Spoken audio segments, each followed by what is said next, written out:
Hello, and welcome to the second class of the Stoics. Right, this week we are going to look at the early and middle Stoa, the early and middle Stoic schools.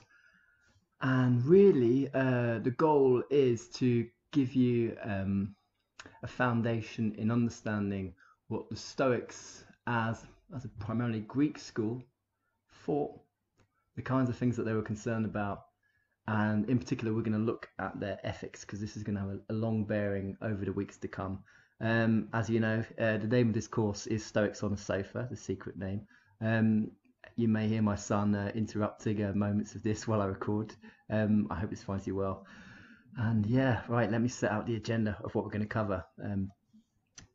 Okay, so you can see some figs there. The figs. It's not an obvious reference. Keep an ear out for figs. I think very unusual is going to happen with figs somewhere in this class. Okay, I'm not going to tell you when. You just got to be ready for it. So we're going to do 6 things in this lecture. First of all, I'm just going to go through the school of the Stoics. Like I said, looking at Greek Stoics, the early Stoics. We're going to look at some of the big names, and we're going to look a little bit at what they thought. We're then going to move on to the cosmos, because why not? And well, because while our focus on this course is Stoic ethics, and this is really what people look to the Stoics for nowadays, the Stoics in the Greek period were very interested not just in ethics, but in the cosmos, in physics, in the structure of nature. They were also very interested in logic. We're not going to spend as much time on logic, but we'll say a little bit. Now, big thing, the major thing really for our Stoics is the principle that we should seek to live in agreement with nature. Okay, so what does that really mean? This is something that we need to dig into. We're going to talk about the good, aiming for the good, the highest good. You often hear a phrase like the highest good in ancient Greek thought, in Plato and Aristotle. What do the Stoics believe is good? What should we value and what should we pursue? Now, what do we do with human emotions? There's already an image that we kind of sketched out last week about the Stoic as being somebody who's aloof, who is detached, who doesn't feel, who is cold. Now, when it comes to what we're going to look at, maybe there's a slight truth to this in the presentation of the wise man, of the sage, the wise person. But at the same time, the Stoics can say a lot about the passions. How do we live with passions? Finally, we're going to look at what happens towards the end of the early middle Stoa period, which is a kind of a move, a shift off the Stoics, the Stoic philosophy to Rome, but it's really part of a wider shift of so much of Greek culture to Rome. So we're going to talk about that because that's really going to get us into working out why Seneca and Epictetus and Marcus Aurelius are all Stoics later on. So that is the plan of action. Right, let's begin with this image, which I showed you last week and which you have probably seen lots of times. It's that wonderful image by Raphael, the School of Athens, where Raphael is giving us a visual guide as to the major philosophers of this wonderful period. Now, we talked last week, I talked last week, that's the downside of this new top-down form of communication where I record lectures, but I talked last week about the 2 figures in the centre, one in red and one in blue. Plato in red, pointing upwards to the skies, to the infinite. This is where truth is. It's not to be found on earth. Aristotle, the younger man just to the right, gesturing down towards earth, to understanding what is around us. Okay, but what about everyone else in this image? Because there are a lot of figures. Well, I'm not going to go through all of them, very interesting in different ways. But we should be asking, where are the Stoics here? Because if we're going to understand, this is really our opening gambit, we should understand the Stoics as not being a philosophy that emerges in Rome, in the Roman Empire, but that emerges in ancient Greece around the same time, shortly after Plato and Aristotle and so on. So let's have a look around this image. We can see the man who looks kind of a bit collapsed on the stairs, just to the bottom right of Aristotle. This is Diogenes of Sinope, Diogenes the Cynic, a man who lived in a barrel and was known for being very irreverent, who strived to live according to nature. Now, last week we introduced Zeno of Citium, Zeno from Cyprus. Zeno, the founder of the Stoic school.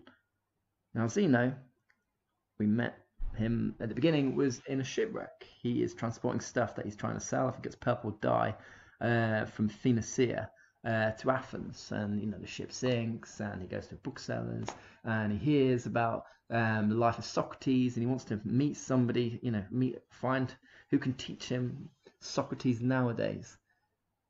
And in the whole exchange, he is directed to follow somebody who's hurrying past. And this is Crates the Cynic. Crates, a student of Diogenes, the guy on the stairs. Now, all of this talk of Zeno, you're probably thinking, right, where's Zeno on this? And what's interesting is that Zeno, it really isn't prominent at all. In fact, you'll kind of have to squint if you want to see him. Really, it would be helpful if I showed you an image of Zeno. I will show you one in a moment. But Zeno is on the very far left. If you looked round to the left, there's kind of like an arch, which, is sort of frames this image. And if you look as that arch starts to go down on the left, you've got a young guy, looks like he's running with a cape. And then below the young guy is a man with a beard and a small child. Now, this man with a beard, I'll give you a bit of guidance here, is Zeno of Citium. So already we're thinking, well, why him? If he's right on the edge of this, then surely this reflects that the Stoic school was fairly insignificant. It wasn't that important in ancient Greece. Certainly, not when ranked, against the big hitters. Now you can see Heraclitus, you can see Pythagoras, you can see Euclid. Maybe it doesn't, maybe it wasn't really that important. It was a fringe school. Now, some of you might also be thinking, where are the women? This is a very important question, and the question of where are the Stoic women is something that we'll come back to at the end of this class, and we're going to talk about it a lot more next week.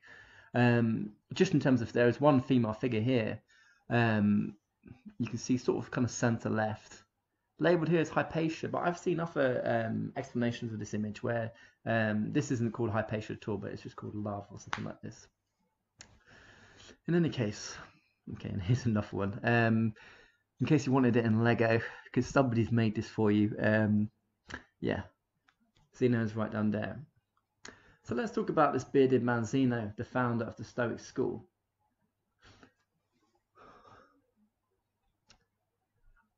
I wanted to use the insignificance of Zeno in this image as a kind of discussion point to get started. Because in its own way, it reflects maybe the lack of knowledge and therefore the believed lack of influence of Stoicism in the ancient Greek world. We don't know that much about what the Stoic school of Athens thought, because not much really survives. No complete works whatsoever. Now, important early Stoics like Zeno and some of his successors, who we'll mention in a moment, did write stuff. They did write a lot. But like so much ancient literature, ancient philosophy, especially that which didn't really seem to align with the interests of Christians much later, it doesn't survive. So much of Epictetus doesn't survive.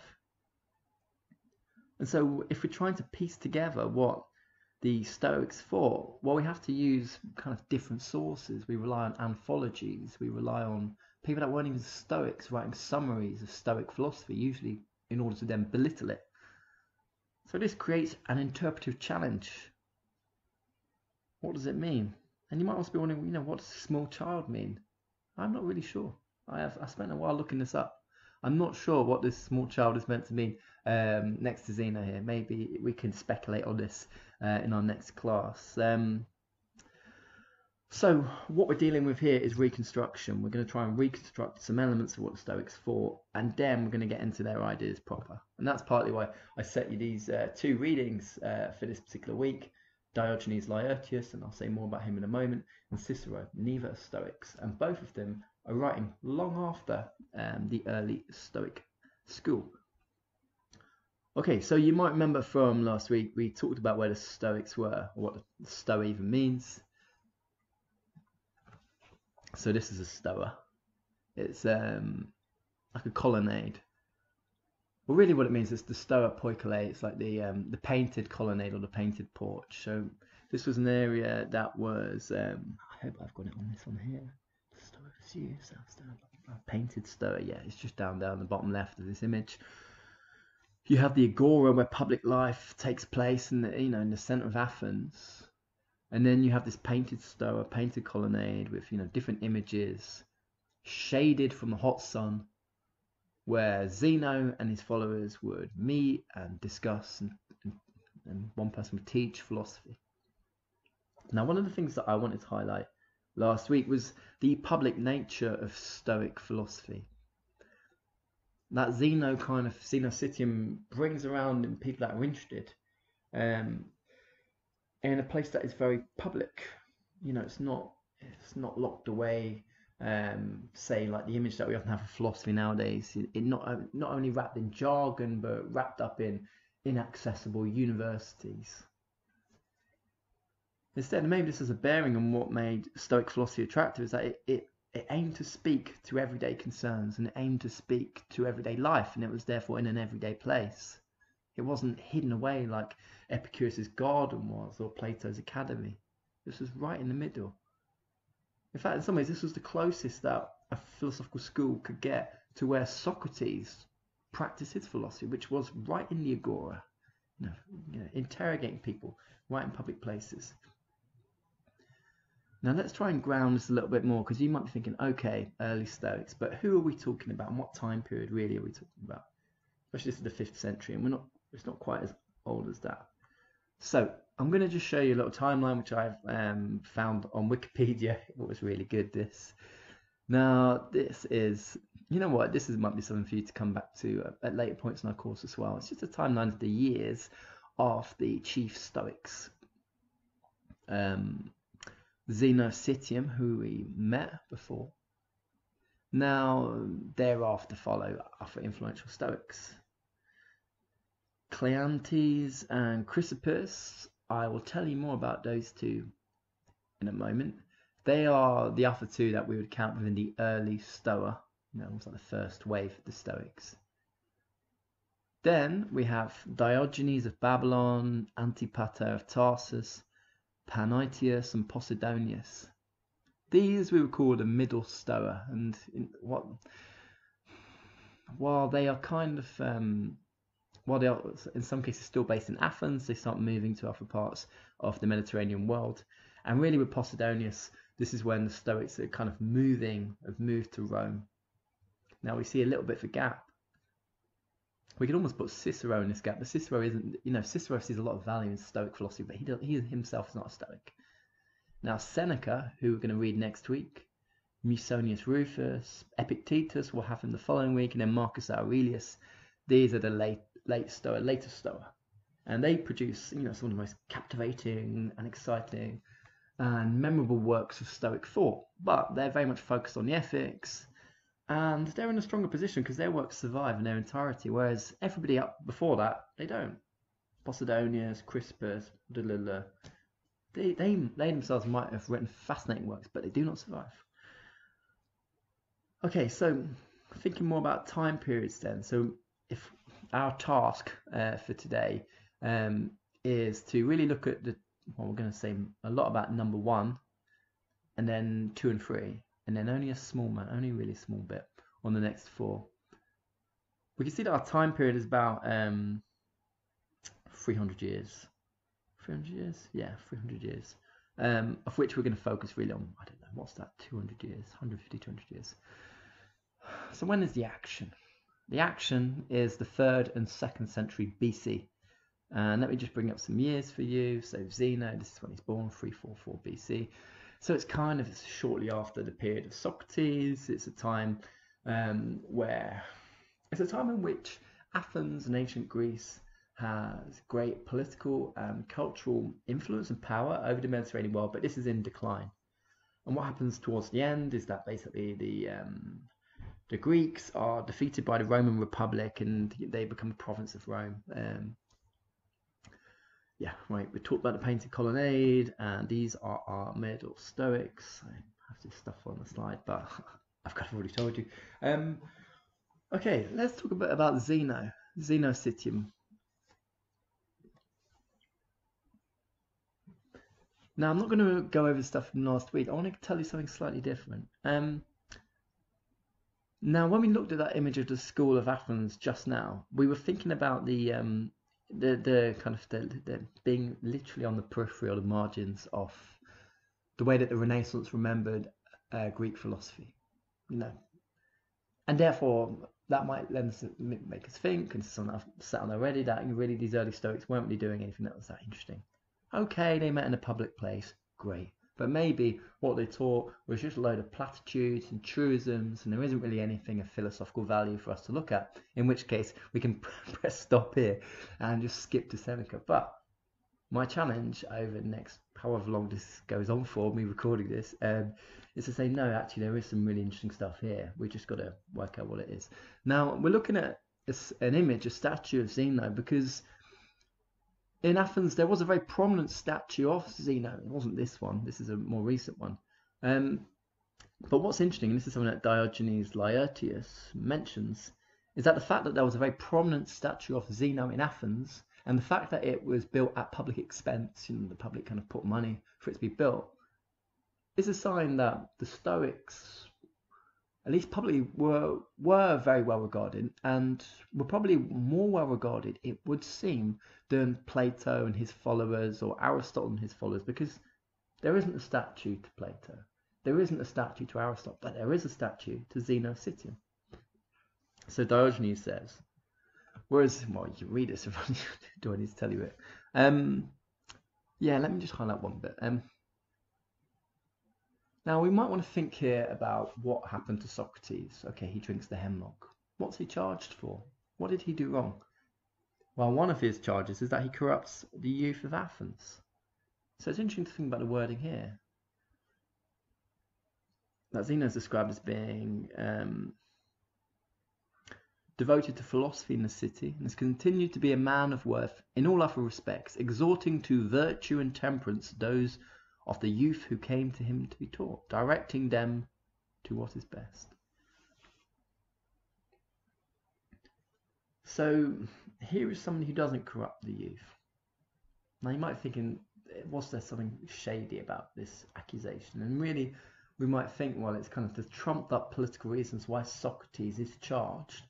But part of it is that, when Socrates would question people in the agora about what they thought, he would inevitably expose contradictions in their thinking. And this inevitably showed up a lot of contradictions in the way that many Greeks, in particular many powerful Greeks, thought. Now this was dangerous. What if it turns out that the status quo hold contradictory and therefore inadequate beliefs? So maybe there's something here we might be thinking, and this came up actually in our live Zoom discussion last week, about whether there is something in Stoicism that is kind of politically conservative, that it does kind of reinforce in different ways the status quo. I'm not going to give you an answer to that. This is something that we're going to come to over as I speak, or I'm going to come back to it later on. You'll have noticed here too something that I didn't read aloud, which is that Zeno is described as providing he's like a role model. So, he's somebody to imitate. There's something about his conduct, his way of life, which we can all learn from. Now, when Diogenes Laertius, who's writing a few centuries after these ancient figures, is writing, he often presents the philosophers, well, he gives usually quite useful summaries of what they thought, but he often focuses on their lives, like on their lifestyles, and on curious and usually quite amusing things that happened to them, and often quite peculiar ways that they died. So Zeno, well, he's described by Diogenes Laertius and others as being very frugal. He's ascetic. You might have kind of picked this up when you're reading this early Stoic stuff this week. That he's a bit wary about pleasures. He's a bit wary about the company of others. maybe he doesn't like to let himself go for good reasons. Now, Diogenes Laertius often brings up quite random features of people's lives. But one thing that preoccupied this guy, Diogenes, was how people died.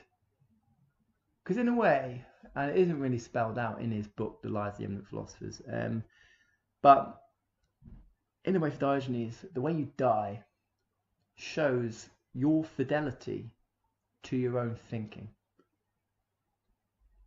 So the way that our Stoics die, our early Stoics, reflects a lot of the features that you will have picked up when you're reading, or that you will pick up when you do end up reading this stuff, in particular around self-control.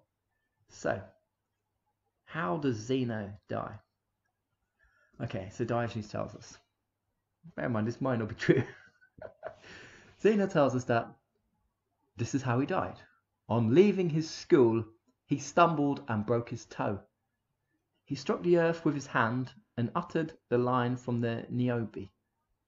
Quote, "I am coming. Why do you call me?" And immediately died by suffocating himself. Okay, so what do we make of that? Let's discuss this next time we meet. Already we might say a lot about self-control. Zeno is also described as being quite old in years at this point.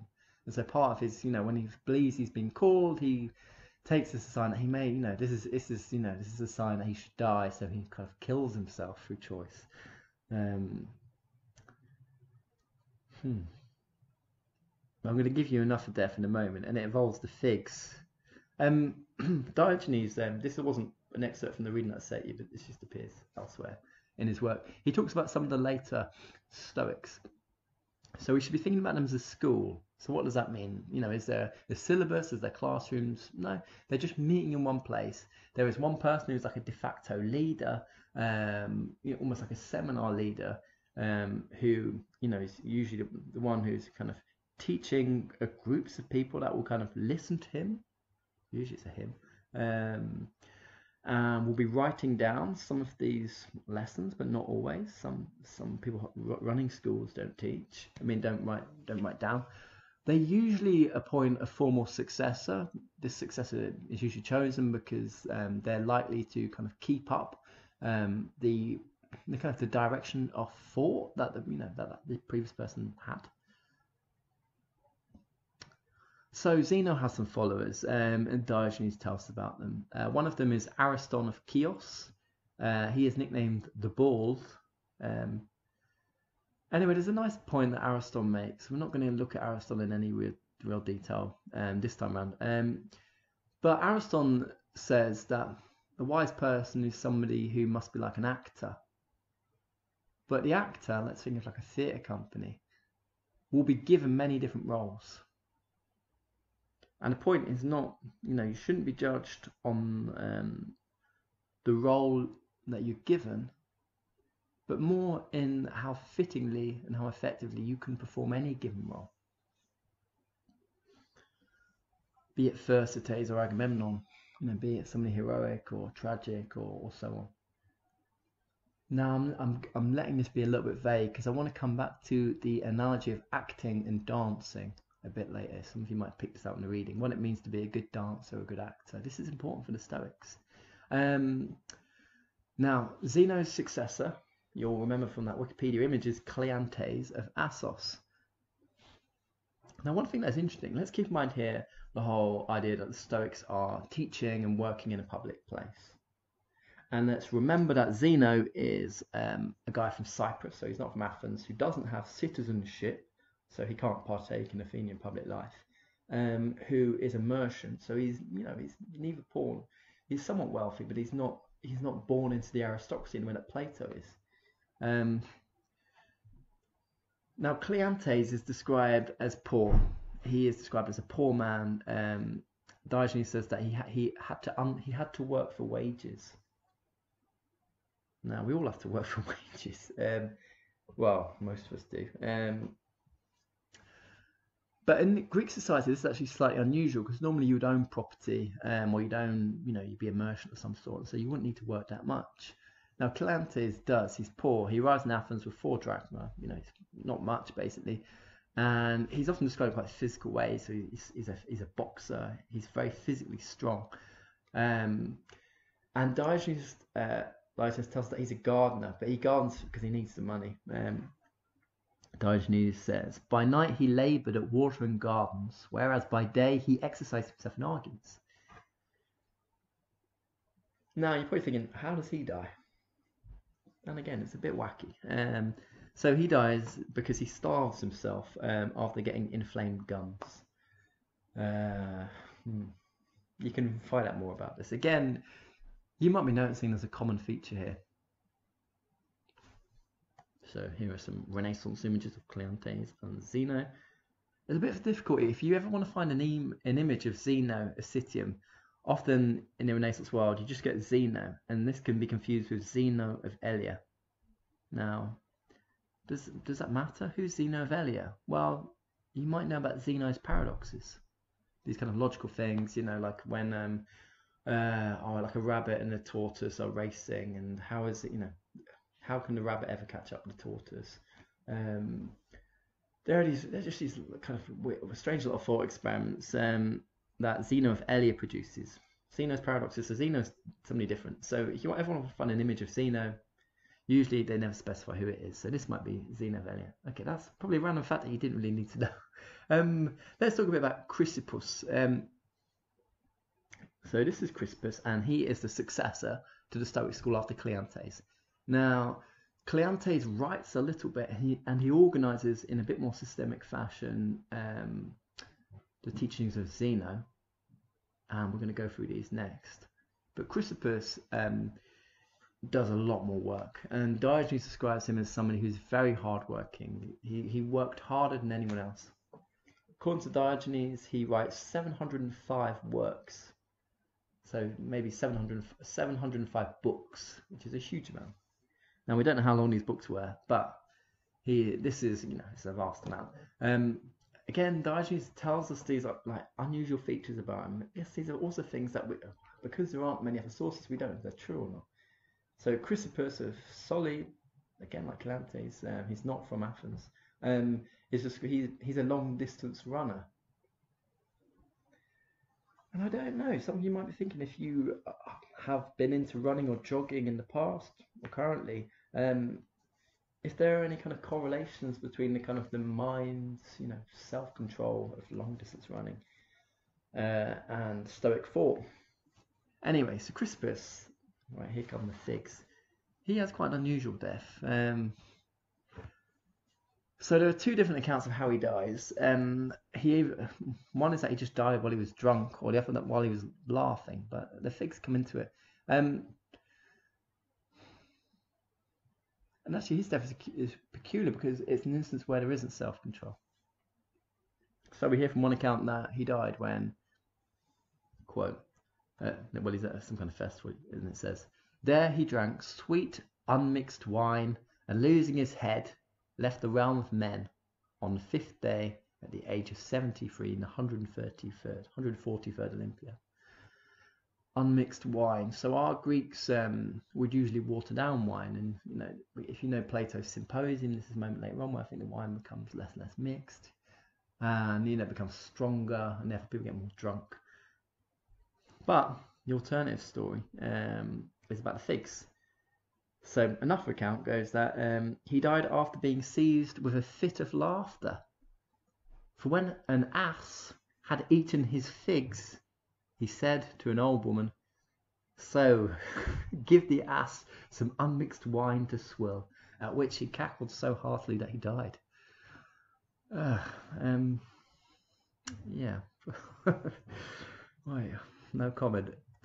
Right, let's move on. Let's try and get into what these guys were thinking when they weren't getting drunk and giving figs to asses. Let's look at the cosmos. Now, first of all, I just want to kind of present something which, well, I guess it's an experience that you might have had whilst you were doing the reading for this week. Diogenes Laertius and Diogenes' style. Now, it can be quite heavy going because it isn't really written in, it hasn't got the wonderful flow of one of Plato's dialogues, it's usually a lot of details, one after another, and there's this repetition of they say, they say, they say. Now Diogenes does have some quotations, but usually not many. Usually he paraphrases. He does give us a lot of useful detail, but we can't really, cross-reference it with anything.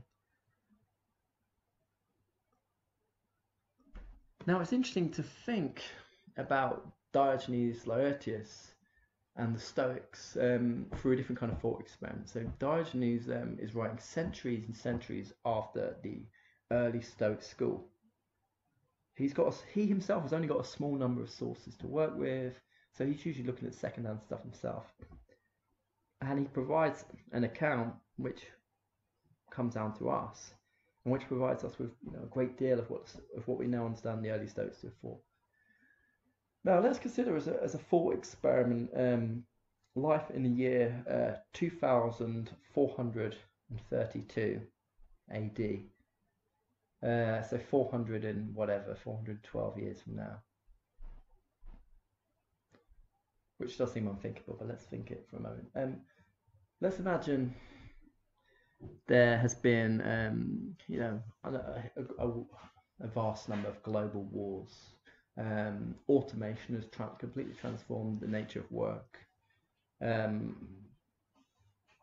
Because of automation and because of many other changes in how people live and eat and work and so on, there are no more books. There is very little work. The nature of what it means to be human has changed a lot. Perhaps because there are no more books, so much has been moved online. But who knows? Maybe a bit like in Diogenes' lifetime, empires have crumbled and collapsed. Maybe powerful new superstitious movements have come in who have claimed that the old learning and the old ways are the stuff of the devil, are corrupting, are evil, and therefore must be burnt. What if, after so much learning of the 19th or 20th or 21st centuries has been put online or digitized, a kind of reaction comes in and this stuff is destroyed. It's deleted. Very few physical copies exist, and people don't know where to find them. And the ways of even understanding a work of 20th century philosophy are lost, because usually those works require a background understanding of, say, Karl Marx or the Second World War or Sigmund Freud or, the American Revolution or democracy. Those references are gone. Now imagine you set yourself this very hard task of trying to understand what people thought in the early 21st century. When very few sources survive, the task is necessarily going to be difficult. You may well decide that you're going to write with a real degree of urgency because in a way you are the last one of the few people still interested and in a way entrusted to this legacy. But because of what you do not have access to, there is so much that you cannot explain. So it is with so much ancient thought. Now, one way that we should think about what makes the early Stoics very interesting, actually, something I haven't explained here, is that while we're going to focus on the ethics later on, Zeno and his followers thereafter divide up philosophy and the object of philosophy into three areas that we should be interested in, three topoi, they're sometimes called. Ethics is one, physics is another, and logic is the third. Now physics, we might have flashbacks of being stuck at school, trying to understand very abstract equations. Physics in the way that the Stoics understood, the early Stoics, wasn't just actual physics, but it was it can entail many different forms of of natural science and maybe metaphysics too. Logic isn't just about rhetoric or those kind of weird little syllogisms, about bachelors and Socrates and all this sort of thing. Logic also involves the study of language. It also involves a kind of study of how human beings think, epistemology, the theory of knowledge. We might say that logic is the study of how to reason about the world, and physics is the study of that world. Physics, logic, ethics.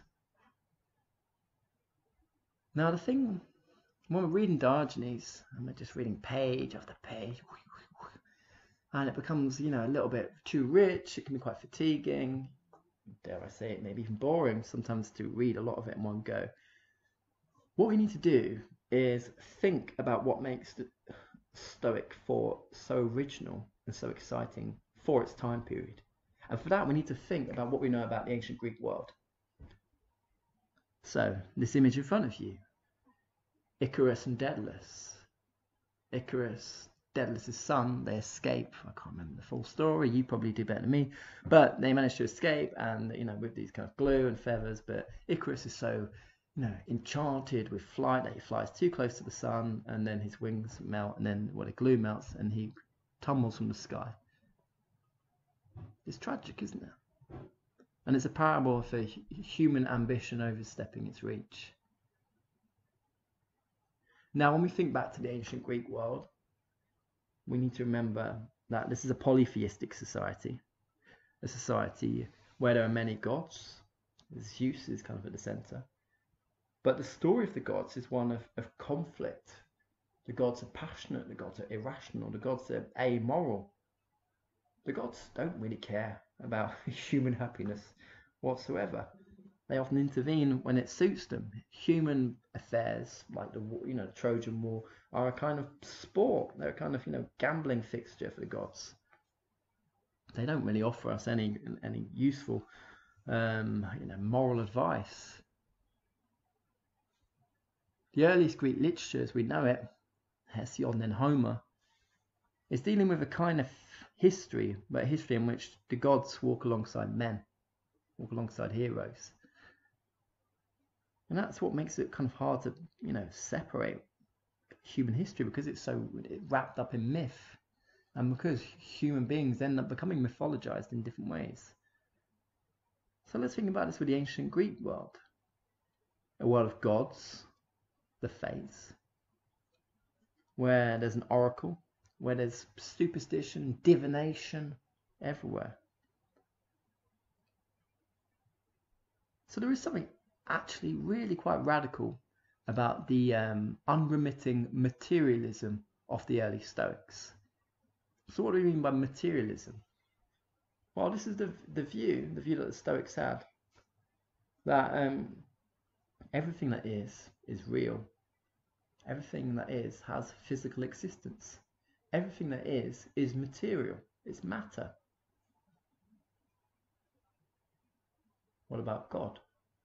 Or what about the human soul, at least in the Christian tradition?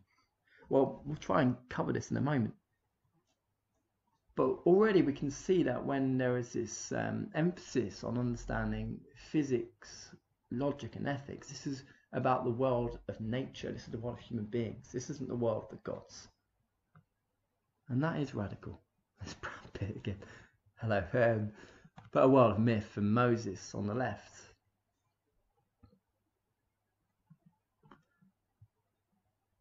So what would that mean then for contemporaries? If you have a man called Zeno from Cyprus, survived a shipwreck, talks a lot about nature, living with nature, insists that the human mind can understand nature, and that what counts is what's all around us, then so many symbols and so many bastions of ancient Greek culture are now no longer as important as they once were. Instead, what we deal with is this world. Not the world of monsters and beasts and myths, but instead the society and culture of the times.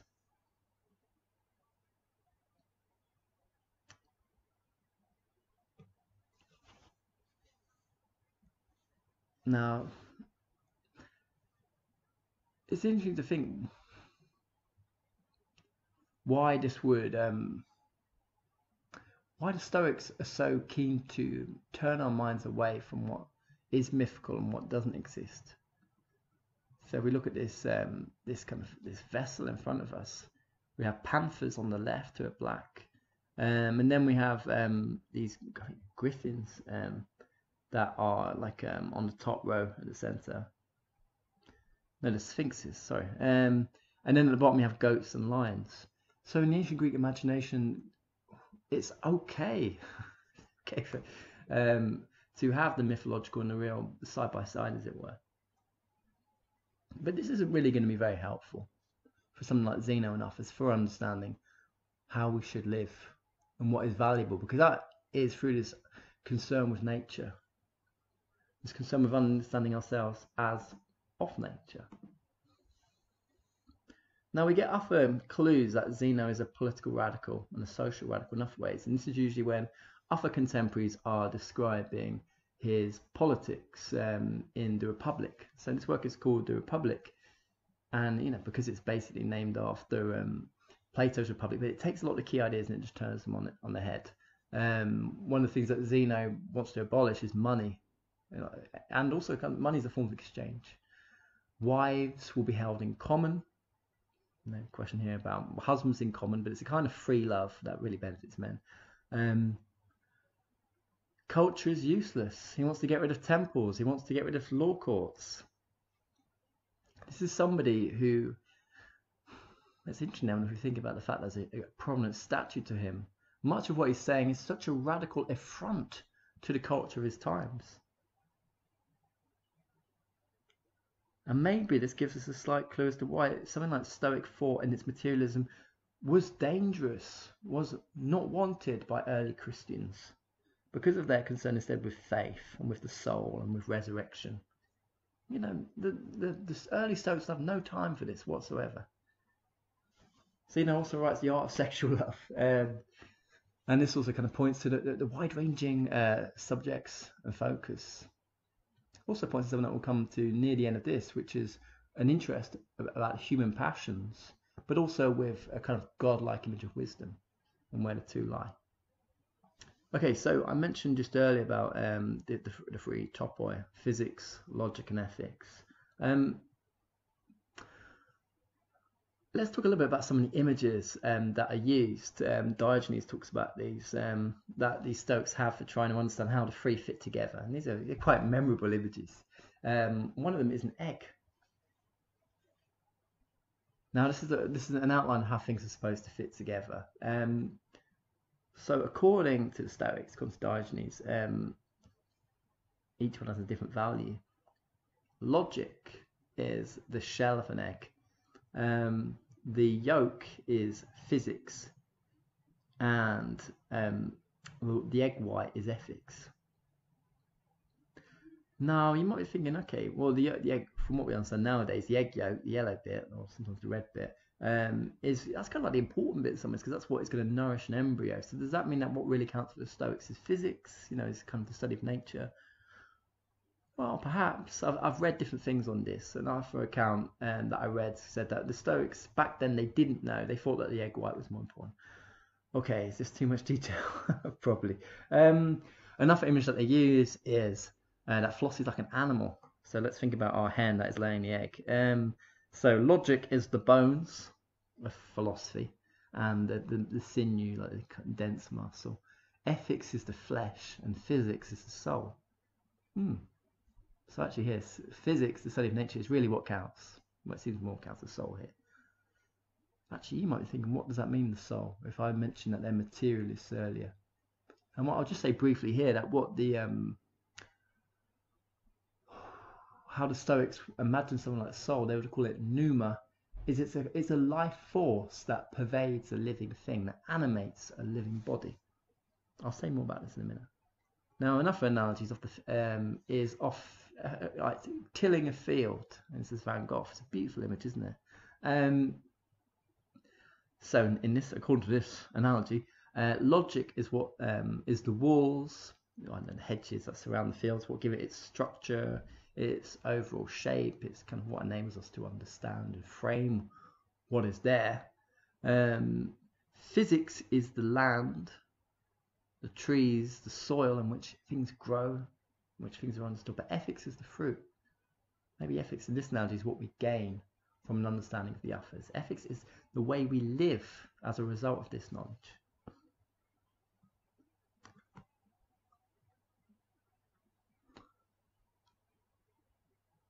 So let's think then about what that means for human mortality and immortality. Because if we're dealing with a world where everything is matter, everything is material, then, you know, when we die, for the soul, that would be the end of things. And yes, that's kind of it. This is a view that they share with the Epicureans, and that the soul, there is a human soul, but the soul is mortal. The soul dies with the body. But there's also a view, and this is something that's more for that really characterizes Stoic thought, that the universe isn't just a load of atoms, you know, circling around in space. This is what Democritus thought. This is what Epicurus thought. This is what the atomists thought. It's what Lucretius will think. It's not just random forces, matter in motion. It's not cold and mechanical like that. The way that Stoics imagine the cosmos is different. It's more animated. There is something that is alive here. I should probably try and explain some of these images. A lot of them I found these from the Met Museum in New York, and this is from the 5th century. It's a funerary plaque. This is the laying out of the dead, and there's a chariot race below. So apparently, chariot races were commonly held at funeral games. Anyway, so the Stoics, according to Cicero, see the cosmos as alive. Cicero says that each and every one of us is a part of this cosmos. Further, that the cosmos is, quote, like a city or state shared by gods and humans. So this is from the reading. I should just clarify here that why we're dropping Cicero in. Cicero, what makes him useful as a source, that he is not Stoic, but he is around maybe a couple of centuries after the early Stoics, and his work summarizes a lot of what those early Stoics believed in. He's also friends with some of the middle Stoics. We'll talk about that later on. So everything is material, okay? And that therefore means, so if the soul is mortal and God is material, then that means that God is the universe. That God is not on the outside of the universe, but God is within the universe. That God is the universe. God is, this phrase in philosophy is immanence, not like it's urgent, imminent, but immanence with an A. That the entirety, the totality of the universe is God, and God is a life energy that pervades the universe. Oh, this thing too. Yeah, they also believe that the universe is in a constant cycle of birth and death. I mean, I don't know, you might think, hold on a minute, this seems to sound a bit like how we understand the Big Bang nowadays, that, the universe expands and contracts. Of course, all this is theoretical supposition, but it's fascinating. We might say at least that when it comes to this sort of theoretical supposition, what does it reflect about the Stoic worldview? Well, it tells us that they see life itself as cyclical, as circular, as birth and death, as continuous flow, as action and reaction, I guess. So what they're not imagining the universe like is how we often imagine it in the Christian tradition, and in the post-Christian tradition, if we call it that, which on the God in the universe, that God is someone who acts on the universe, that miracles can be performed, that God is like a human being. He has plans for us. Instead, and some of you might have made this link already, it sounds like Spinoza, doesn't it? It sounds like what Einstein called Spinoza's God. That there is a God, but God isn't a man. He's not, it's not like a human being. God is the life force of the entire universe. Now, there's a risk here that this still just sounds like a nice way of dressing up atoms swirling about in space. So one term that we use to describe how the Stoics view the cosmos is vitalism, that lifeism, livingism, that the cosmos is alive. Now, it's alive because there are principles of activity and passivity that are animating it. So let's talk a bit about the active principle first of all. So the active principle is this kind of endless cycle of birth and death, generation and destruction. Now, it's in this, even though it's a cycle, the underlying principle remains the same. Principle should start differently there. This active force is pneuma. Now, pneuma is like an energy or a breath, it's kind of flowing or animating everything. So I mentioned this earlier, that God is to the universe like a life force, like the way that an animal's body, its physical body, its skeleton and blood vessels and organs are animated by a kind of life force. Is that, maybe we would call it soul, but it's not like soul. It's deeper than that. It's animation. It's animus. So the Stoics have different names for this active principle. Something's called logos, reason, God. Now, to describe the universe as having an underlying active principle, which is reason, therefore supposes that there is an inherent harmony to the universe. That the universe isn't a place of anarchy. It's not like the way that Albert Camus imagines the universe as absurd and cold and deafening, that it doesn't care. No, there's an optimism here. Not an optimism, that's wrong. There's almost like a sense of goodwill towards the universe. That the universe is something that human reason can understand. We can partake in the reason of the universe. Our minds can participate in it. Now, the passive principle of the universe, of nature, I'm saying God and nature, I'm using this interchangeably deliberately. God or nature. God or nature. Again, some of you that know Spinoza will know that this is a formulation from Spinoza, isn't it? Spinoza talks about God or nature in a couple of places in the Ethics interchangeably.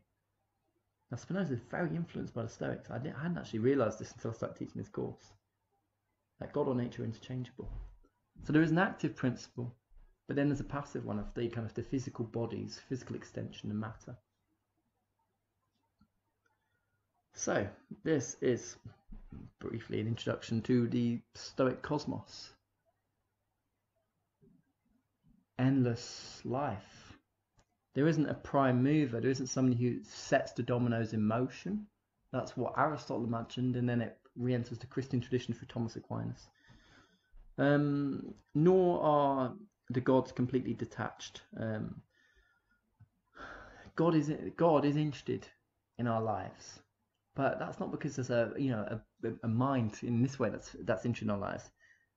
Rather, that the universe tends towards harmony and reason. So, the important thing then is to understand what this nature is. To understand how to live with this nature. So this is the third part. Let's talk about this. So one thing that you will have picked up a lot is this repeated emphasis on agreement with nature. And it all sounds rather nice, doesn't it? Who would object to that? But I want to just put this in a kind of historical contrast. Now, while there's a big emphasis on agreement with nature, there is a tradition in Western thought and science of dominating nature, which for some is said to begin with Francis Bacon, just in front of you. Francis Bacon, an important politician, but also an important philosopher. Now, Francis Bacon talks about, and he kind of welcomes this, he has an image of man becoming, quote, master over nature. And he says that man can become master over nature because of some great new technologies that have come about. And this is off the top of my head, so I'm probably going to get this wrong. What are they? One is paper, I guess that printing. One is the magnet. The second, one is the magnet, which is used in shipping, like as a compass, and the third is gunpowder. So, with that, I guess printing, literacy, gunpowder, military subjugation of non-Europeans usually, and then the compass to go navigate and explore. Now, all of these they're not discoveries of early modern Europe. They're also discoveries of China as well. Many centuries earlier. But Bacon and others wanted us to master nature. Lands that were in a state of nature. This was going to become a feature of politics later, and it has so many resonances with colonialism and imperialism. So there's something different, I think. There's a different direction with what the Stoics are offering. when they talk about living in agreement with nature. That's not about trying to dominate nature, and it's not about trying to subject it to human ends, and therefore, as we've seen now, the problems of the climate that we now face, to destroy the basis of what makes our life possible. Instead, what you get in the Stoics is a real emphasis on something different. Maybe that has a bearing on an acceptance of what shapes human lives. And so much of the major things that happen to us are beyond our control. Think about Zeno and the shipwreck. What happened there? The weather, the seas, the best plans of mice and men, our best resolutions sometimes are completely shipwrecked by things beyond our control. What do we do with that? Well, we get this emphasis in the early Stoics of living with nature. There's different formulations of it. I'll just give you a few and then we'll start exploring them. So Zeno, what do we need to strive for? A good flow of life, or living in agreement. This is sometimes described as living consistently, and we'll talk about this as well in a second. Cleanthes, his successor, talks about living in agreement with nature. So now this is added with nature. And then Chrysippus, who comes after him, living in accordance with experience of what happens by nature. So maybe in that last formulation, there's more of an emphasis on learning, because to simply live in agreement kind of involves almost like a Taoist acceptance of the way of the Tao, of this kind of the underlying harmony and force, I suppose, of nature, that we just accept it. Whereas Chrysippus, I think, that's for trying to understand experience, and maybe that's a useful way of starting to think about the emphasis on the school and learning that is going to emerge over time. Right, so in what does agreement entail? This is great. This is described as a triumph of Dionysus and the seasons are all around him. So Dionysus is in the middle, as you can see, he's sitting on a panther apparently, and he's surrounded by these four figures that represent the different seasons, like winter, spring, summer, and autumn. And then on the far left, but you can't really see it, is Mother Earth. And then on the right, at the very edge of the right, is, actually you can see just in the bottom right, there's like a guy with a beard, and this is believed to be like a river god.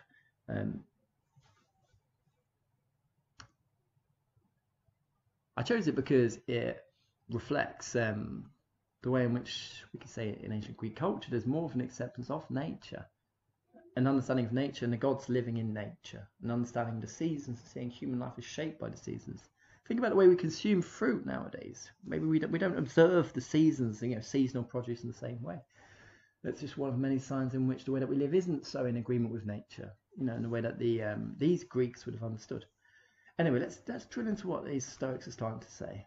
So here we're now going to look at some of the arguments that Diogenes Laertius sketches out, and in particular in this idea of impulse or affinity. So we're going to look at this in 3 steps. So what's interesting is that from the outset, the Stoics are looking at what characterizes human life in terms of what characterizes all animal life, all life, and that is through a basic impulse to preserve ourselves. An impulse, an instinct. Maybe we could use the phrase drive, to preserve ourselves. I'm going to use a quote from Spinoza here: to persevere in existence, to preserve our own constitution. So what does that mean? Well, Diogenes paraphrases Chrysippus here. It's described in terms of an affinity, which is interesting. It's a bit abstract. That every animal has an affinity with its own constitution and a reflective awareness of this. We have an affinity with our own constitution. What does that mean? Well, I guess it's a sense, maybe like physically, thirst, hunger, excretion, sleepiness, everything else, of what our body needs, what we need physically to live. Not just in terms of in order to prevent starvation, but just to kind of make our body feel comfortable and pleasantly inhabitable at this point in time. But again, look, this is different from the Christian tradition later, isn't it? All animals. There isn't an emphasis here on humans being somehow special. One thing that both Diogenes Laertius and Cicero emphasize quite early on is that these Stoics, they're quite clear that this doesn't mean pleasure, okay? This isn't just about doing stuff that you like. Aiding our constitution means kind of, it's more detached, really. It's more about, it's almost like it's kind of pre-thought. It's almost kind of like semi-conscious awareness of what is good for our bodies. That we become thirsty, and then we might have different ideas of whether we want to have a cup of tea or a pint of beer or a glass of wine or a gin and tonic. Those come later, but what comes first is first. Now, maybe there's nothing too controversial about what they're saying. We all have an impulse to preserve ourselves, so what? But it's interesting because it's dealing with something that unites all animal life, and it's placing from the very beginning humans within the wider scope and circle of nature. Maybe it recognizes the importance of nature, and it sees a lot of affinity in nature with us. We get this in both the readings for this week, observations about how animals rear their young and love their young, how we can observe kinds of speech in them.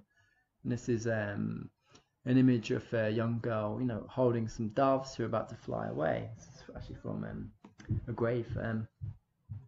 So we begin with this basic affinity. Now, the Greek word for this, I'm going to probably completely mispronounce it, is oikeiosis. Oikeiosis, affinity. So again, this emphasis on a common nature of plants and animals. We get this interesting idea that there are things within us, Diogenes says, that are plant-like. That's intriguing, isn't it? I wonder what he means by that. Okay. And then we get, the same in Cicero as well. That all things have this impulse. He talks about, I think he uses the words horme. Actually, the Latin for this is conatus. Conatus. Impulse. Striving to persist in being. Now again, some of you followers of Spinoza will know that the conatus is what is very important to Spinoza's account of ethics. And Spinoza gets it from Cicero, who gets it from the Stoics. All living things have this simple thing in common. Great. This is an image of a lion that ended up being pulled out of Athens and taken to Rome. Okay, so we're talking about a basic impulse of striving. Where are these guys going to go with it? So Zeno is telling us that the goal is to live in agreement, live in consistency, live in agreement with nature. But he says that this is going to take us towards virtue. Nature leads to virtue. This is powerful. And there is like an emphasis in different places on virtue, on the good. Okay, but there is sometimes a risk actually, when you're reading this stuff that you think, hold on a minute, what actually is virtue, or what is reason? Where is the faculty of reason? What does that mean? So I want us to try and pinpoint some of this, and maybe we'll do this in our class on Zoom later. Now we do get some clues in the reading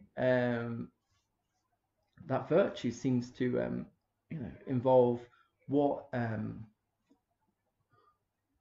well, on a basic level, what empowers that natural constitution that we have an affinity with? What makes life powerful, I guess. No, that still sounds too woolly. What gives us power as natural beings? Cicero talks about babies seeking what is salutary and spurning what is not. Well, maybe this is true when we think of the instinctual drives of the way that a very small infant in the first day or two of life kind of looks wants to suckle from the mother. Not always. That there's a kind of an instinct for life, for living there. I mean, I would say with my son, who is very small, I don't know if he always seeks what is salutary. But maybe that's because what Cicero has in mind is very small babies. I'm not sure. But we do have this point here about impulse being different from pleasure. And what Cicero tries to say in this point is that if we all strived after pleasure, which is what the hedonists of ancient Greek thought we should do, or even strive towards what is pleasing, which is what Epictetus talks about, then this is risky, because then if the goal is just, if virtue is in pleasure, then many things that could be pleasurable would be fine. But maybe they're not. Okay, you might be thinking, hold on a minute, this sounds like a bit of a killjoy point. But one discussing something like this on the Stanford Encyclopedia of Philosophy, the writer there talks about whether we might, consider shooting up heroin into our veins. As, we might, probably wouldn't consider this, but we could assume that if we were to do so, the right quantity, it would produce a state of intense pleasure. But this doesn't necessarily mean that it's therefore necessarily a good. There's lots of things that people find pleasurable that are not good.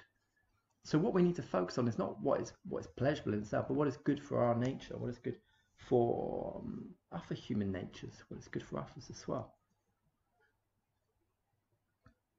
But this still leaves behind a question. So if there's a distrust and awareness about pleasure, and we're going to see more about this in a little bit, then what do we replace pleasure with? And if we're striving towards virtue, and virtue seems to be about living in accordance with nature, and it seems to involve a rational understanding of nature, then where does that get us? Are we going to be cold? Are we going to refuse pleasures? Or are we going to experience a different kind of pleasure, or a different kind of emotion, a kind of joy?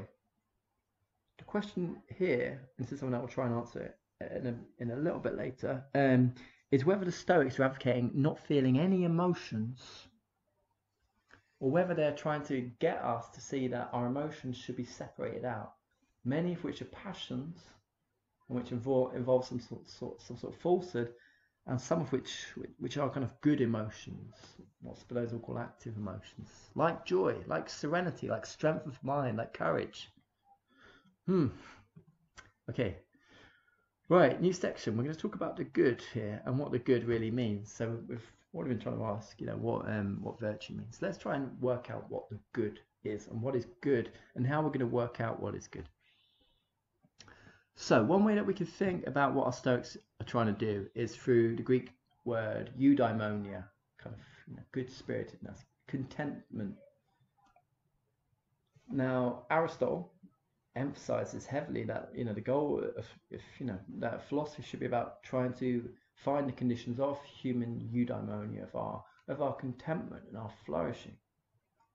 Now Aristotle says that how are we going to work this one out? Well, we need to understand what the goal is of human life, the telos, the end point. And this kind of stance influences a lot of Greek thought afterwards, including the Stoics. The Stoics are interested in what the end should be. And so for the Stoics, the human flourishing involves a knowledge of a certain end. And the end is understanding what it is to agree with nature.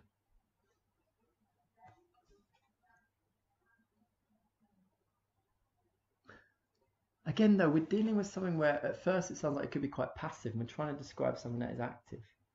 That we're not just trying to agree with nature, we're trying to learn from experience what this agreement entails. Now, there are a couple of other features, and then I'll start filling this point out now, because I still feel it's a bit vague.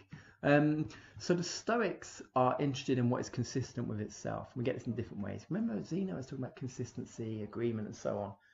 And they want the good to be consistent. They want it to be universally true, intrinsically true. They want the good to be intrinsically beneficial. So what should be good in every circumstance. It shouldn't be good, something should be good in itself. It shouldn't be good because it enables us to achieve something. And Diogenes Laertius starts to kind of add something new here in terms of reason. But to understand what is good, to understand what is living in accord with nature, also means understanding what is good for a rational being. And this is a new thing. This is something new that we haven't quite said much about yet. The way that they understand human nature and the human being, the human animal. And the human animal for the Stoics is called a rational animal. We have a capacity for reason. It doesn't mean that we use it. We can still agree with David Hume that reason is and only ever ought to be the slave of the passions. Okay, a famous moment in terms of making us feel a little bit pessimistic about reason. The Stoics aren't saying that we are all reasonable. And they're not saying that when we say that we're being reasonable, we actually are. But they are saying that we have a capacity for reason and we can cultivate it. Reason's the key. There's a nice quote here from Diogenes Laertius.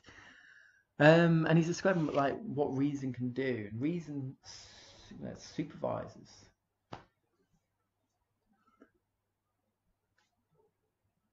It is a more perfect governor.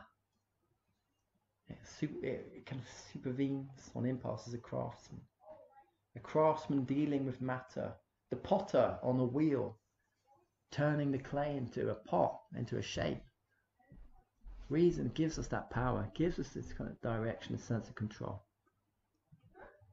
Now, this here a bunch of men running, because reason also involves a kind of, it's a way of life.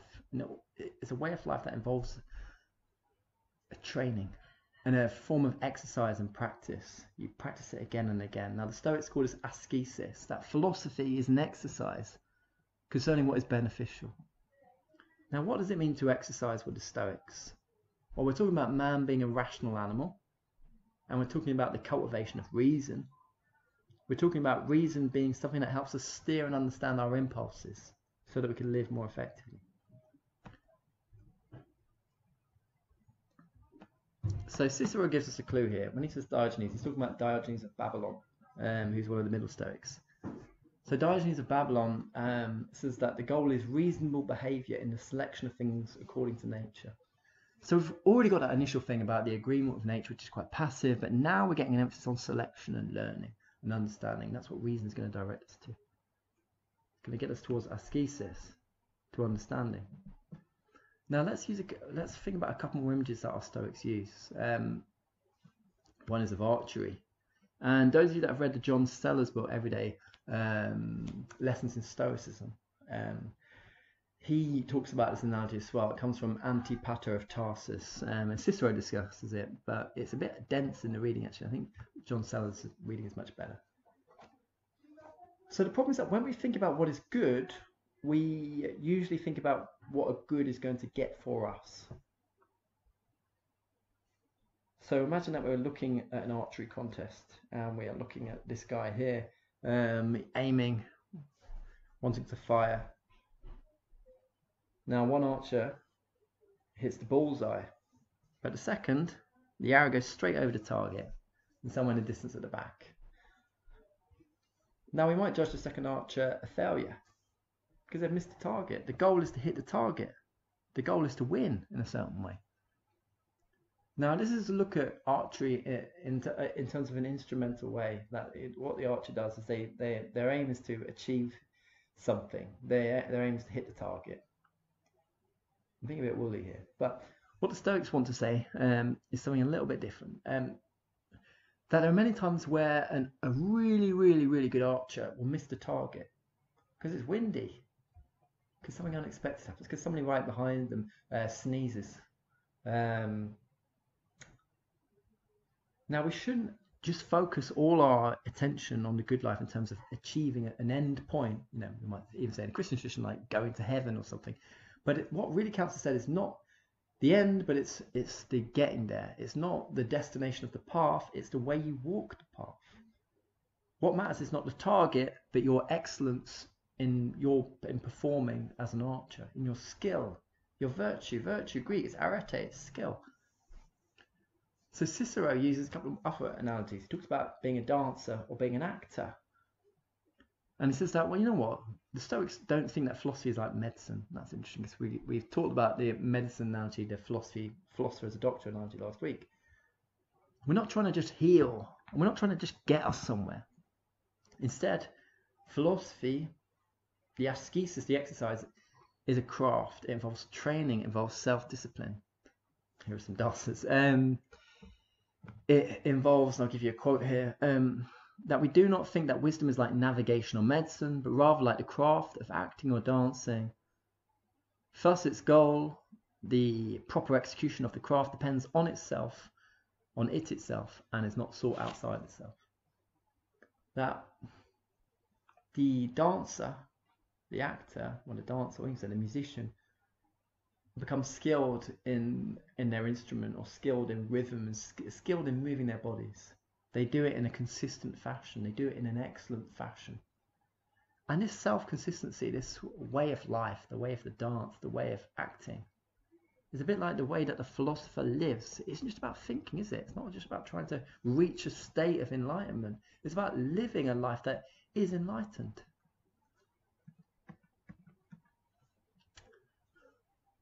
So that has an interesting bearing on what we think about the broader purpose of philosophy being. In which case it becomes maybe less less like healing, something different.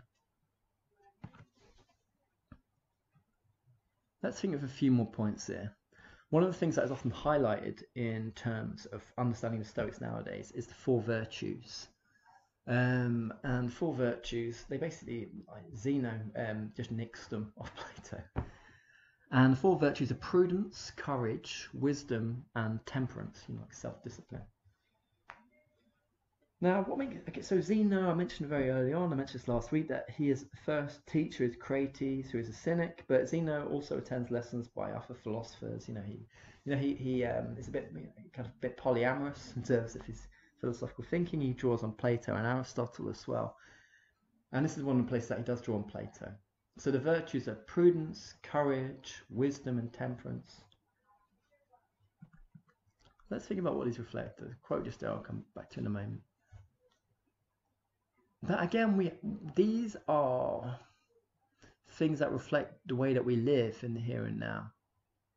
They involve training, they involve a kind of self-discipline, skill and exercise. They involve self-awareness, they involve self-knowledge. And that's one of the three things that I highlight as the broader processes of Stoic thinking in the first class. They make use. So let's think about this quote just at the top. I think this is from Cicero. The highest good is to live by making use of a knowledge of what happens naturally. Selecting, it's active, selecting what's according to nature, rejecting, and so forth. Okay, these are from Diogenes Laertius, the different things that come with it, self-control, magnanimity, blah, blah, blah.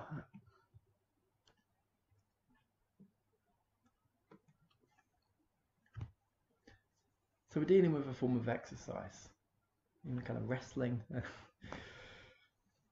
skill, and the wrestler is ready for any fight, and the wrestler trains. The wrestler doesn't know what the combat and what their opponent's next move is going to be, but they have to be prepared for many different eventualities. Now, there are a few other things that are important when we think about the good. The thing that I'm emphasizing here is that we can become more rational, and that is through this understanding of nature. So let's think about this now in a kind of slightly new section in terms of training and what we do to train the rational animal.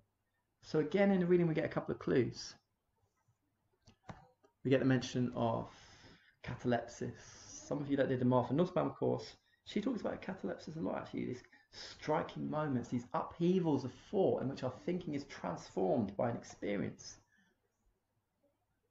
Now again, our Stoics are materialist, and they believe that because nature is our source of knowledge, we could also call them empiricists, that knowledge comes from experience. Who are other empiricist philosophers? You might be able to think of some. John Locke, David Hume, much later on. Empiricist philosophers believe that knowledge comes from sense perception, but that sense perception is then cross-examined by our minds, by rational interrogation. So you don't just learn from experience, because we can all have very different lives, and we might, wisdom doesn't always come from them. What matters is not just what you experience, but how you examine that experience. So catalepsis involves this kind of thinking in which we make these breakthroughs through experience, through understanding experience in different ways. It also involves something slightly different. It involves the katakon, a knowledge of what is appropriate and what is inappropriate. And there was a big emphasis on this in the Stoic literature, of knowing what is appropriate. So what is appropriate?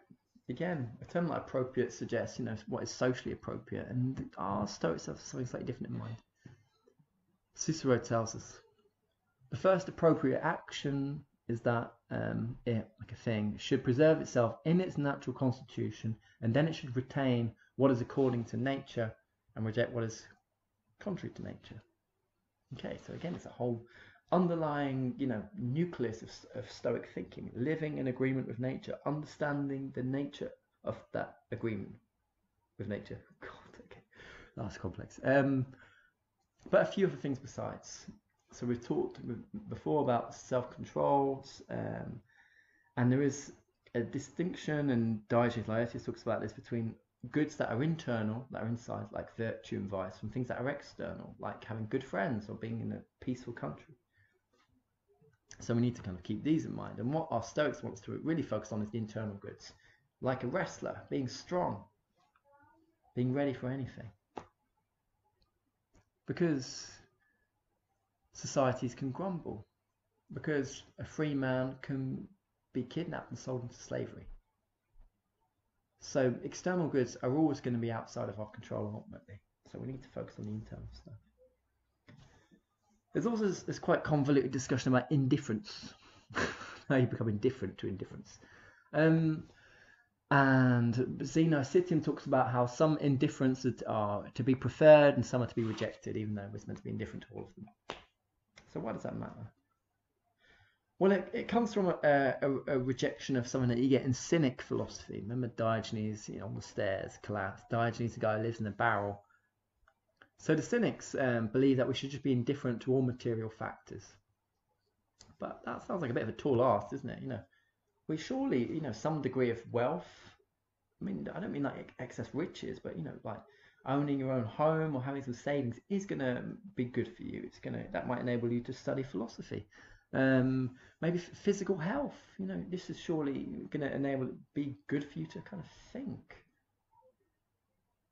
It's going to be surely very important for contentment. How can we be indifferent to that? So in the end, certain things get classified into the preferred ones. This is from Diogenes Laertius. Here he's setting out all of the indifference. Neither good nor bad, these things. That neither benefit nor harm. Let's just look at them and then let's talk about why they're not good or bad. Beauty, health, life, wealth, reputation, very important in ancient Greek society. Now these are indifference. So why is that? Well, at least in the way that the Stoics here, and you might disagree, I disagree with this definitely, is that we could say something like physical health or money. They're not goods in themselves. We could use wealth for a good function. We could, decide that we're going to work much less and, study philosophy, or, but, we're going to have, do gardening or have contented lives. We could use the money well, or we could just, use the wealth that we have and go on a gambling spree in Las Vegas. We could live the life of a rock star, which, in the short term might be great, but then, if physical problems, enough problems will catch up with us later. The point that Zeno's trying to make is that these things aren't necessarily good because you could use them badly as well. So therefore you need to be indifferent. You need to focus just on what's on the inside. What do we think about that? Again, this is something that I'm going to ask us to discuss. I'm going to give us some discussion questions at the very end. The indifference. Okay, we're starting to get there now. This is the final aspect of Stoic thought that we're going to look at, and then we are going to think about what happens at the end. The passions. Okay, so Zeno of Sinope. Zeno is described as being somebody who is quite ascetic. A big part of his thinking about self-control. He's described as being quite frugal. Now, both when Diogenes Laertius and Cicero are describing the passions, they are viewed in a very suspicious way. And that's interesting when we think about the roles of passions in the ancient Greek world, in something like ancient Greek tragedy, where the passions are at the forefront of everything, where feeling is put across so boldly, so cathartically. So Zeno is quite different. Again, we can see him as a radical off his culture. As far as he's concerned, the passions are irrational. Okay, they are described as an irrational and unnatural movement of the soul. They're false. They're things within our minds, within our intellect, which are not understood. We haven't understood something adequately, and therefore we react to it in a certain way.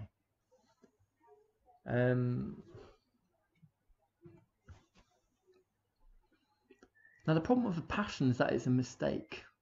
It involves an evaluation, like we make a judgment about what is good or what is bad, what we should care about, or what we should feel angry about, say, and what we should really lust after.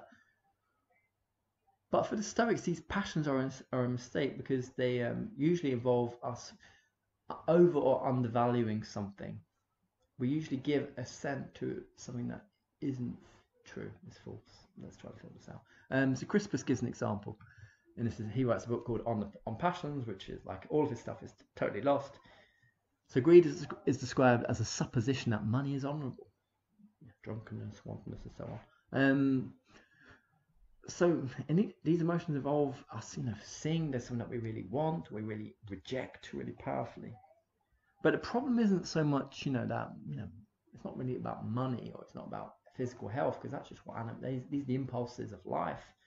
But it's rather when we really value and want something that is going to be harmful to us. When we describe, when the ice cream is in the freezer and we decide to finish it all off. And I'm sure there's plenty of other examples that we can think of excess and indulgence, and feeling the effects of it later on.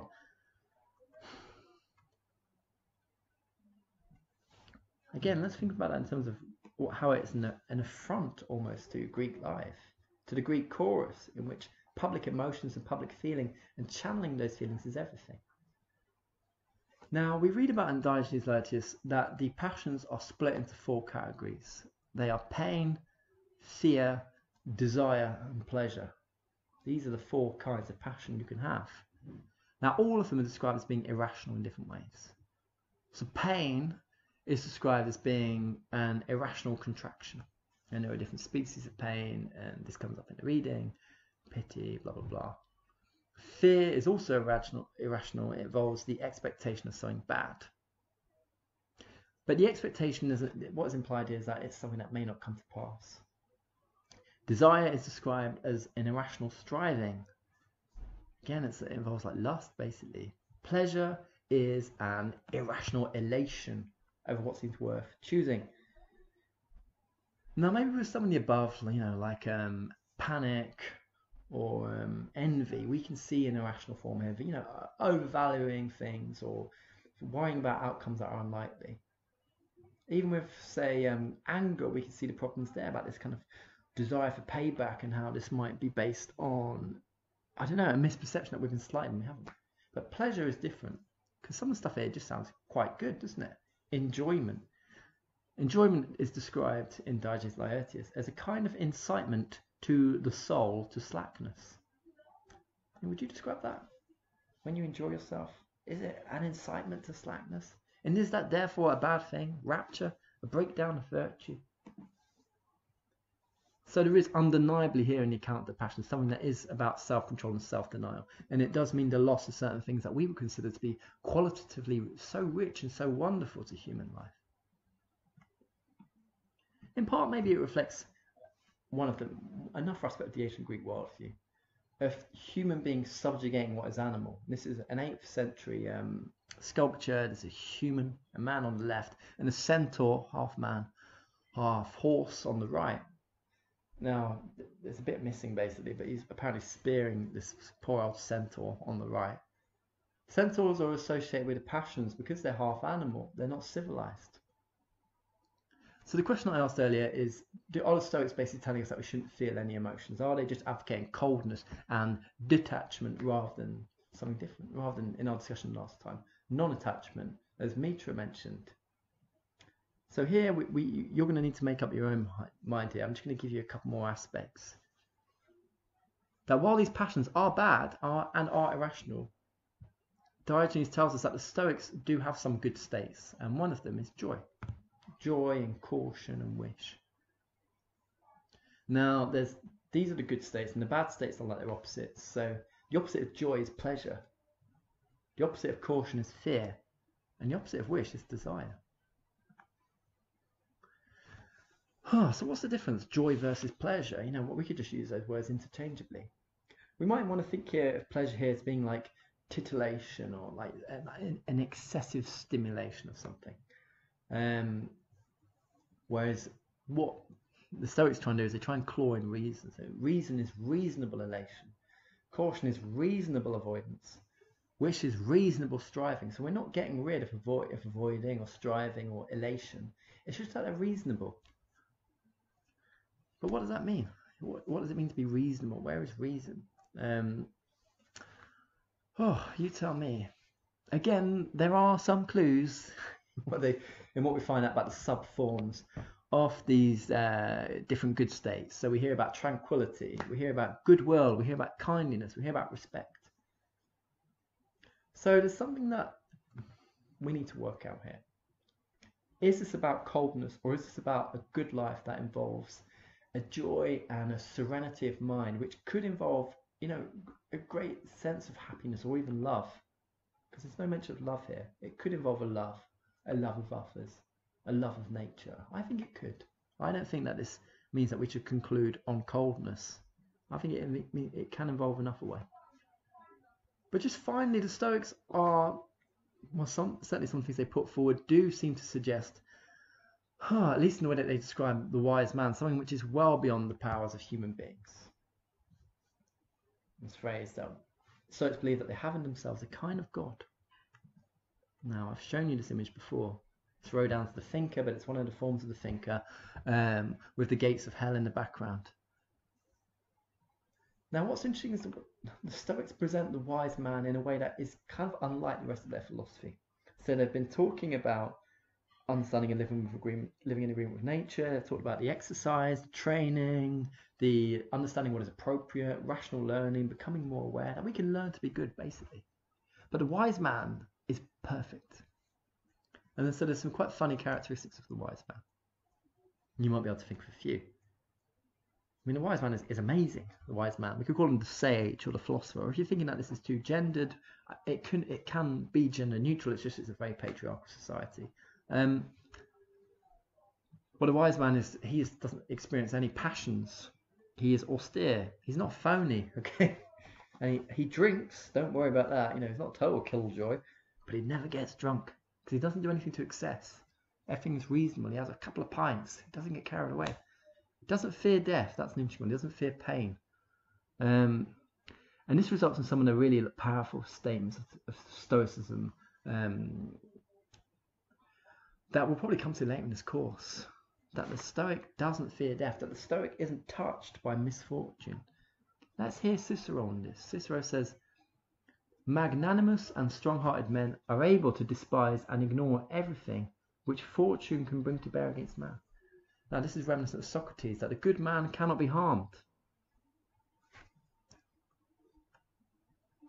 The wise man just looks down on ordinary human concerns.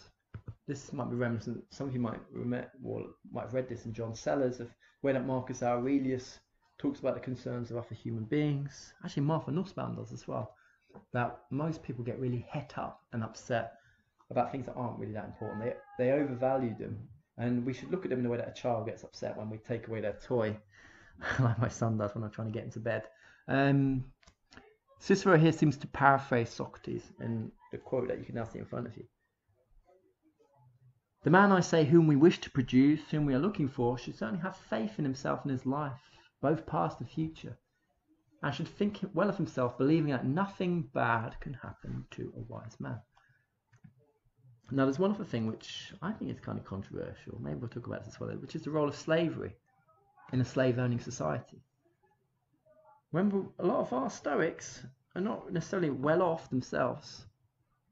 And they say that, rather than the aristocrats with all of their slaves, like Plato, like the people that Socrates would interrogate, that only the wise person is free. And everyone, including the aristocrats, they're all slaves. Now that is a radical supposition in a very unequal society. Of course, the implication is that the mind has such great power that it involves freedom. It involves a freedom from the slavery of the passions. Now, there are places where this seems to involve something that, to me is reminiscent of Batman. I'm not going to show you an image of Batman. This is a great moment in Cicero where he is talking about,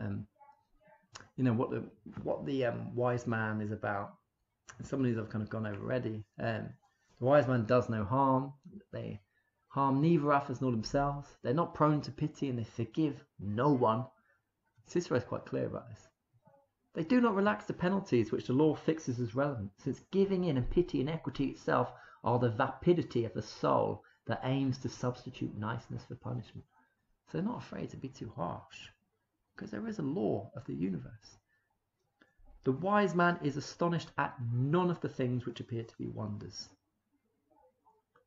The virtuous man will not, they say, live in solitude, for he is naturally made for community and for action. And then wrestling. He will moreover submit to training for the sake of building bodily endurance. Okay,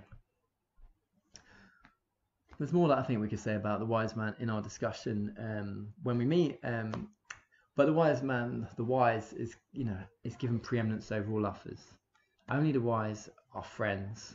Everyone else, they're not your friends, okay? Only the wise should be priests, should be kings, should be on the jury. Only the wise not only the wise can be friends, but they're the only ones that really value friendship. Now this points at something else that we could kind of also talk about when we meet, which is the politics of the early Stoics. Where does it go? Because there is this emphasis here, just as there is an emphasis on nature, there's an emphasis on sociality and community. They look at human beings in terms of community and submitting to the common good. Diogenes talks about that we need to value the sharing of things needed for one's life, the sharing. They put a lot of emphasis on children and the love of children, on marriage, on sexual love. And it's interesting when they talk about parental love, and this is in Cicero, that they use the fact that parents love their children as a basis, and for talking about how human beings have a shared sociality with all other human beings. That we can think of human beings as one shared society. Now what's inherent there is what we can call cosmopolitanism, that we're all citizens of the world. So Cicero says, among human beings, a common and natural affinity of people to each other. We are naturally suited to gatherings, groups and states. We don't need to hate and detest and fear other people. Instead, this should compel us to want to be involved in politics and society.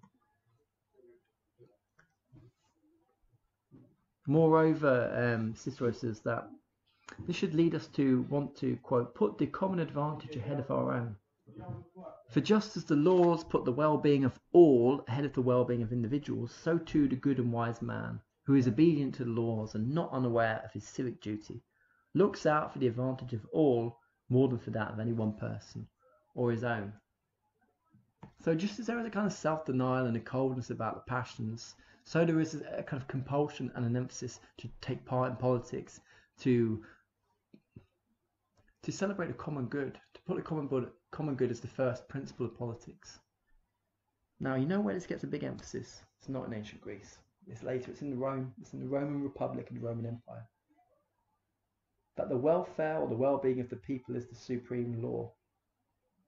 This comes from Cicero, and then it's quoted a lot in people like Thomas Hobbes, Spinoza, in the American Revolution much later. The well-being of the people is the supreme law.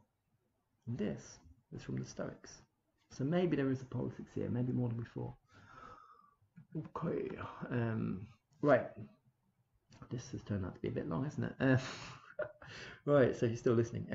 To Rome. So what happens? We've talked about the early Stoics, Zeno to Chrysippus. Now what happens basically is things shift to Rome. Why do they shift to Rome? Well, basically, the Greeks are defeated.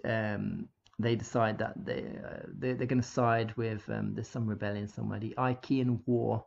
And the Greeks decide to side with the Mithridates. I don't know who they are. Sorry, normally history is my good bit. The Greeks basically decide to side in an uprising against the Roman Republic. And everybody loses. The Romans win. And when the Romans beat the Greeks, this is in the Achaean War, they decide to make Greece, once really powerful in the Mediterranean, a province of Rome. It becomes two provinces of Rome. Now the Achaean War is in the 140s BC, but things are not looking good before then. Already the Greeks are in an unstable position. Their society has basically been in a kind of decline. We had like Zeno and all that lot in the 2nd, 3rd century BC.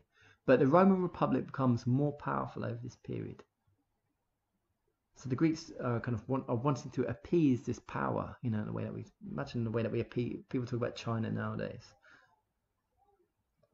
So what the Greeks do is they send some delegates to Rome for a kind of cultural mission, cultural ambassadors representing the 3 different philosophical schools, which in this time are the Stoics, the Peripatetics, the Walkers, which are the followers of Aristotle, and the third are the Academics, which are the followers of Plato, but they've now become very skeptical. And they have like a very powerful effect on Roman culture, and the rest is history. Now, what happens, this is in 155 BC, so it's just before this war where the Greeks are defeated, is it puts Greek philosophy on the Roman map.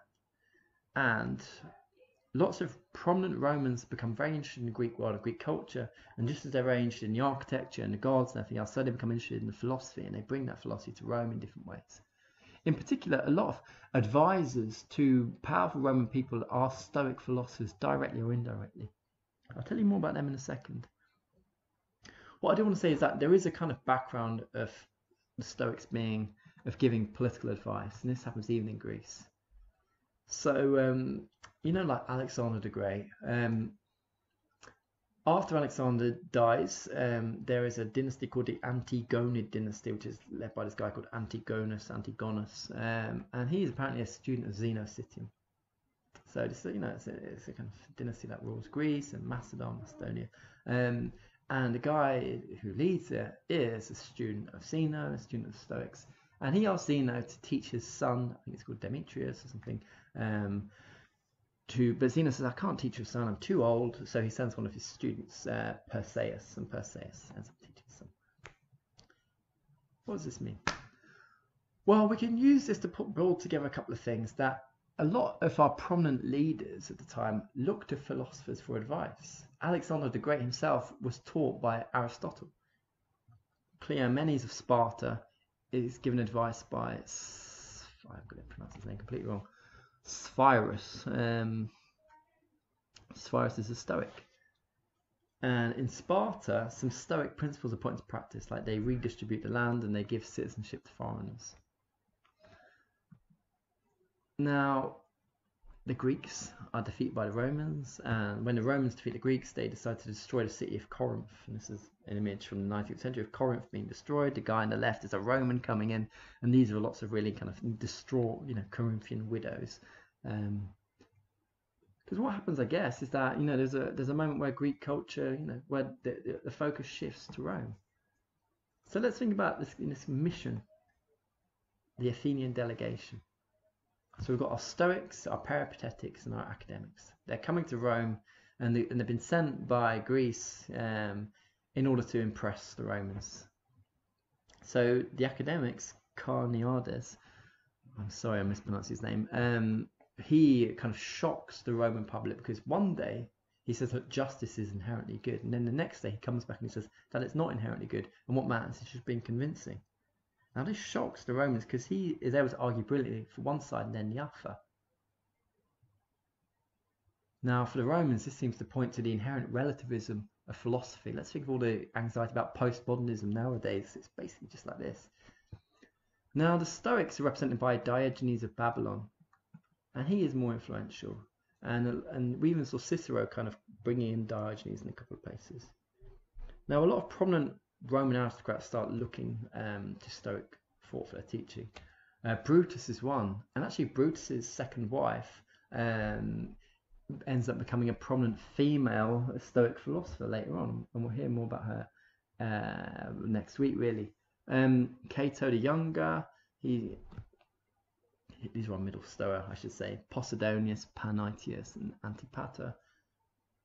Now, just as eventually Greek culture shifts to Rome, so our Middle Stoics like Panaetius and Posidonius leave Athens and end up teaching in different places. Posidonius ends up teaching a lot in Rome. Posidonius also makes friends with a lot of prominent Romans like Pompey, and even the first Roman Empire, Octavian, has a Stoic tutor. So what does all this mean? Well, basically, it points to the thing that we need to understand over the next few weeks. Why is it that the Roman aristocracy and even the Roman Emperor Marcus Aurelius are so into Stoic philosophy? And that's partly because you've had this influence that's happened, first through the cultural mission, and then for the fact that prominent Romans want to learn Stoic philosophy, that it's kind of seen as high culture in different ways. And Cicero is a very important one who transmits this. Even though he isn't a Stoic himself, he says that Stoicism is what you can really learn from, and that's why he's an important source for us. Okay, So we're getting there now. So the thing that I highlighted last week, the 3 features of Stoicism: self-knowledge. Well, I think we've seen a big emphasis on that here, but it's knowledge of ourselves in agreement with nature. Compassion with others. Maybe that hasn't been so prominent. Living with nature, big thing. Yeah, I think we've seen a lot of that here as well. Right, so let me just set out some things that I think we should try and discuss and when we next meet. First one is kind of like a recap. I want you to think about what you've been able to pick up out of the reading and out of this talk. What are the important features of Stoic ethics? It kind of follows on this question. What does it mean to be Stoic? At least when we read Cicero or Diogenes Laertius. Then I want us to think about what counts as a good life, what counts as wisdom. How can we become good? How can we become virtuous? How can we become rational?